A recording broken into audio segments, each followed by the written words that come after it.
When the country of the United States first began, there were no political parties. George Washington initially hoped for the nation to stay neutral and avoid political parties altogether, yet that did not stop them from rising. The first political party to surface was the Federalist Party, led by Alexander Hamilton, which favored a strong central government. Hamilton and the Federalist Party had a generally pessimistic view, believing humans to be selfish. For this reason, they distrusted any government system that gave too much power to the common folk or the mob.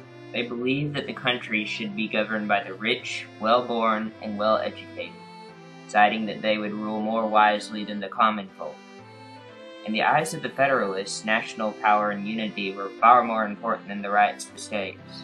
Hamilton wanted to use the power of the federal government to promote business and build a strong, urban-centered industrial economy, whose primary purpose was the manufacturing of goods, as opposed to the predominantly agricultural economy that existed at the time.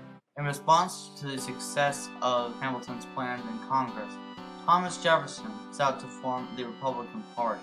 Thomas Jefferson's views differed radically from Hamilton's, as shown by his party's ideals.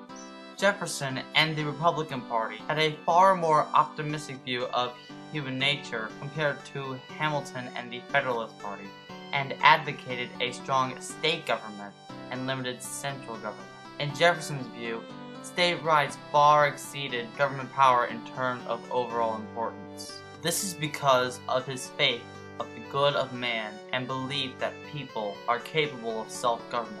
He favored a government where it was in the right of every man, regardless of status and political background, to govern the country, and advocated widespread access to education and property so that every man may be given the chance to rise to power. He also believed that the ideal economy was one based upon agriculture. Row.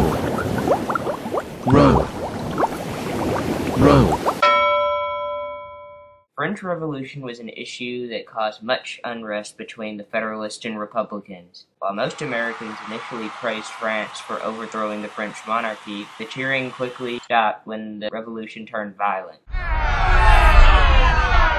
The French Republic soon declared war on Britain, further violating America's neutrality by forcing them to take sides on the issue. The Federalists, fearing a mobocracy, sided with Britain.